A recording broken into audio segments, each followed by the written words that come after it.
In this video I'll talk about whether or not the Battlefield 2 Modern Combat server files can be released, can they be made open source, and can you yourself host your very own Battlefield server. Unfortunately, as at the time of recording, the answer to that is, for all three questions really, is no, we're not able to share this information. There's two main reasons, and I'll break it down in a lot more detail in this video, but the two main ones are for security reasons, we can't share the files, and secondly, for legal reasons, we're not sure if we can share the files. We don't really know the legality behind that. And to be honest, of the two, the biggest concern me and Omega have is the security reasons. We don't want the files getting into the wrong hands and this game essentially becoming broken as a result. Omega has seen it firsthand for too many sort of projects, if you like, revival projects fail because the game just becomes either unplayable or a security risk to you while playing it. Just to give an anecdote here, another game, actually I think it's an EA game as well, but it's Battlefront 2, Star Wars Battlefront 2. If you check the PS2 online, every so often you'll see maybe 3 or 4 people playing that game. And whenever we were testing and actually even after we launched, we were trying stuff out. And Omega and actually other people I've been talking to joined the Battlefront 2 servers. And essentially what that game has boiled down to now is when you join a room, all that happens is people have modded the game or hacked the game in such a way that they essentially can just fly around the map and do whatever they want. And that is the last thing that we want happening to this game. We want this to be preserved and playable in its original way. You know, as much as possible, we want that original experience. And if people learn the code and learn how to hack the game in such a way as they can in other games, it just will make cheating completely rife and make the game not fun to play, and as a result the community will die.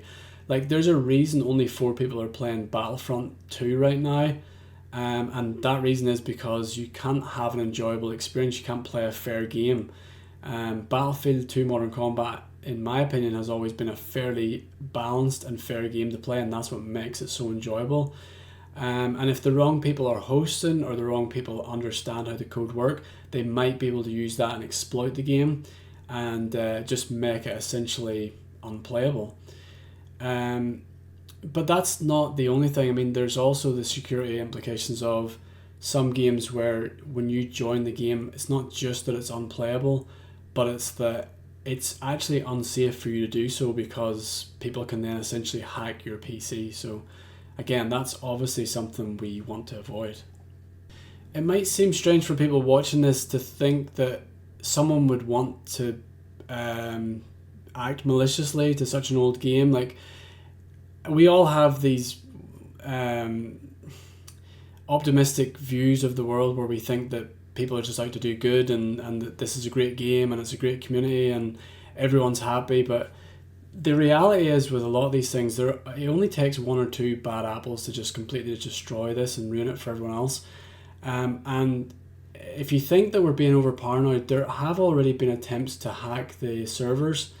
I mean, hack might be going a little bit too far, but there have been attempts to gain access to the servers and to essentially send code, malicious code to the servers to disrupt things. So this isn't just us being paranoid. Omega has seen this happening for other projects, and it's already starting to happen on our project. So security is just a big issue for us. So it's not just us being paranoid.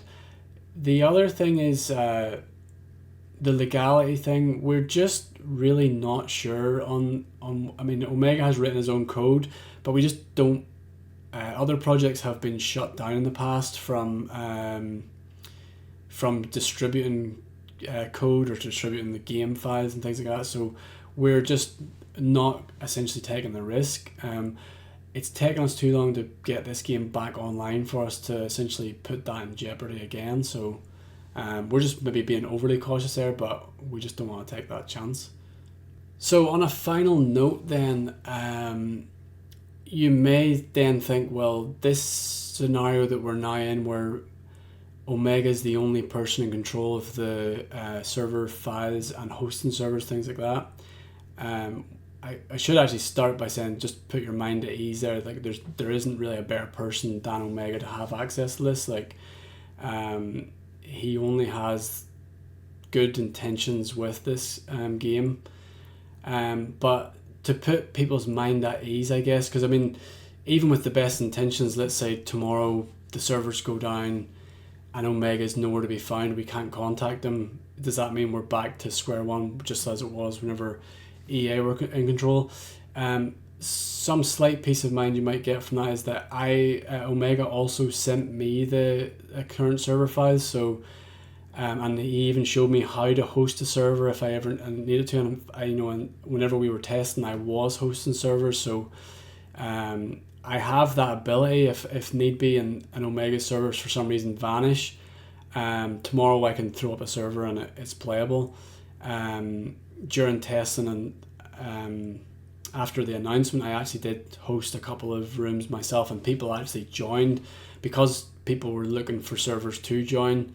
Whenever I'd done a few tests myself, people joined off the servers I was hosting, so I know that 100%. I have the same files that Omega have if the worst case scenario happened and the current servers went down. Then that it's not the only avenue we have. And I would like to point out that both me and Omega don't want to be gatekeepers in this. We don't want it to be like, it's a bit of a burden on our shoulders, to be perfectly honest. Like whenever we first got it working, it was like what's the analogy, the dog that caught the car. It's like you catch the car and you don't know what to do with it.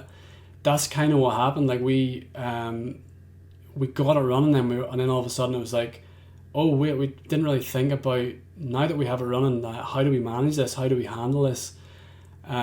So we're still working all that out. Like I said, it's only at the time of recording, it's only been a couple of weeks since this has all went live again, so we're still working out the best way of handling this. But definitely we don't want to be gatekeepers. We don't want it just to be us. We're even just to, again, rest some people's minds, we are looking into ways of allowing people to host servers remotely, essentially, where they can send instructions to the servers but not be in control of having the actual server files. That's something we're looking into. When I say we, I mean it's really Omega's doing all the hard work here, but that's another possibility. The other option just is that we trust more people and we let more people in, and we just essentially give them the server files too, just as a bit of a fail-safe. But it's neither my intention nor Omega's intention for this project to die. We hope to be playing this well into our retirement. We want this project to live forever, so we didn't like it dying any more than anyone else did. So it's in good hands, I guess is what I would say. And we're just trying to do the best job to both keep them alive, but keep them safe and keep them secure and keep them from people that are going to cheat and essentially find exploits and things like that. So I just want to make this quick video to let you guys know that we can't share the server files at this time, but they should remain live for as long as we can make them live. And if that changes, I'll be sure to make another update video. So yeah, thanks for watching this. I hope I answered your questions. If not, please comment in the video below or on Discord. Thanks for watching.